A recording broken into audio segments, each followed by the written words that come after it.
basically we can start already with the threading of the machine.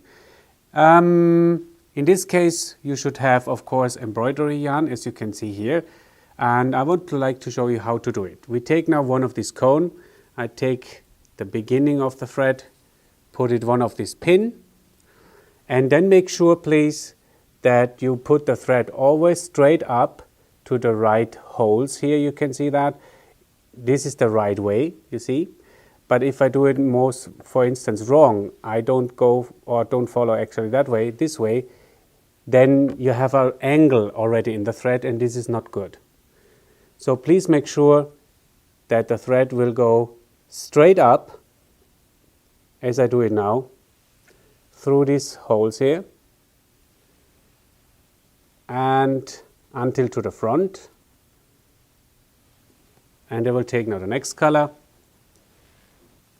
So this is one here, put this here, and you see, since this is in front, I go here this way. And the next one.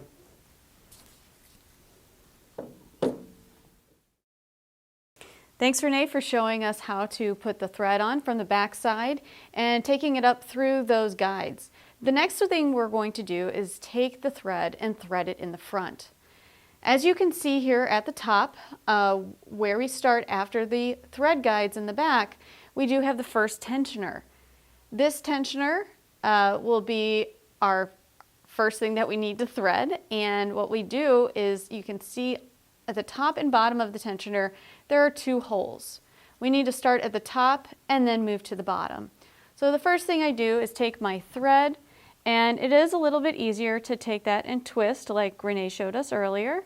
We're going to twist it a little bit. We're going to take it from behind, and we are going to go from behind to the front through the first hole. The next thing that we need to do is actually go through the tensioner into the groove between the two washers, and we move to the right side. We're going to go clockwise. So we can take that tensioner, the front washer, we can actually pull it back. You can see there's a spring in front of it. But we can pull it back, bring it to the right side, let go of the spring, and make sure that it's nice and taut in there. The next one, I'm going to go ahead and I lost my twist of thread, so I'm going to twist it again and go from the top to the bottom of this hole. Sometimes it is easy to use tweezers when you are threading. It helps quite a bit. And as I pull this through, you do want to make sure that that thread is going through to the right side in between those two washers. The next one is our second tensioner. It's about the same thing, but just a little bit opposite. So we will take the thread and from the top to the bottom, go ahead and put it through. We'll bring it through, and now we are going to the left. So it's the same idea. We have two washers. We are going to pull that washer forward, move it to the left, and sandwich it in between right there.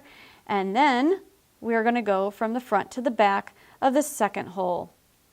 So as we do that, I'll go ahead and twist that, move it to the front, from the front to the back, and pull it on through.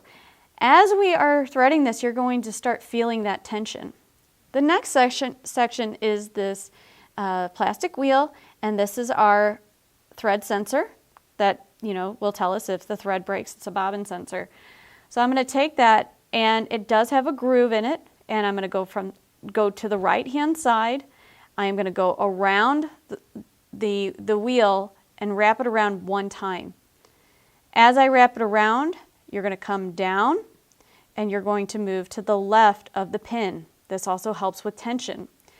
Now the next section is the third tensioner, and it's different for the odd and even needles.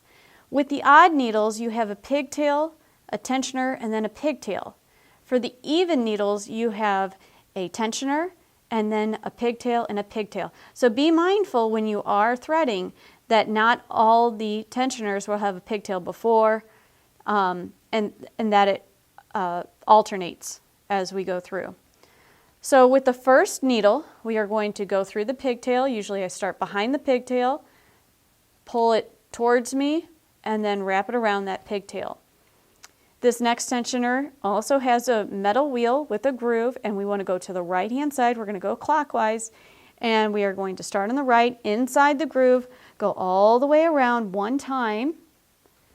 So we have a full rotation, and then we are going to go half a time.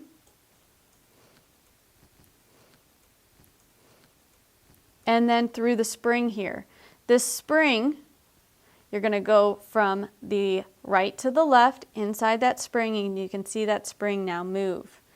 I do have a little extra thread, and if that thread is bothering you, you can pull it down, and we can always break that off, have a little less thread. Then we have another pigtail. This pigtail, again, I'm going to move from the back, bring it towards the front, and right through that pigtail. The next section we are going to go through, we have some guides, and we are going to go through the first guide. We are going to go from top to bottom. I'm going to twist my thread, go ahead and put it through from top to bottom. This is where that tweezers comes into play. It's really helpful. And we do have a plastic guards between the take-up levers. These plastic guards, when we first go from top to bottom, we are going to go to the right side of the plastic guard, of the appropriate plastic guard. And as we go to the right side, you can see that it's outside this take-up lever. And we have a guide here. We are going to go from the right to the left. Go ahead and pull it on through. And then we go back up. But this time we go to the left side of that guard. So we pull it up and then go through the take-up lever. We are going to go from the right to the left. Go ahead and put it on through. And then we are going to come back down, and we're going to go to the flat guide right here. This flat guide, we are going to go ahead and go from top to bottom, pull it down. And again, as you feel you going down these different guides, you're going to start to feel that tension. Next section, we are very close to the needle. We're going to go from top to bottom in this thread guide here. So we put it on through. And I like to pull it through quite a bit just to make sure I've got everything going and everything is going in the right direction. I can always double check here. Now, at the top of the needle, in front of the needle, we do have a little pigtail. And with this, we need to push it through this guide here. You have the little guide or the little pigtail right here, and then to the left of it, you do have the screw that holds that needle and that needle bar. We want to go in between. So to the left of that little pigtail, we're going to push it back, bring it around, and pull it on through that little piece right there. Then the next part is putting it through the eye of the needle. You can take a scissors or you can cut it. Usually you see a lot of seamstresses doing this, but wetting it a little bit, and then take it from front to back and make sure that it is not twisting. If it twists, that's going to cause some problems. So you pull it through. Then the next thing is that we have the spring. We can bring it underneath the presser foot, up into the spring, and hold it.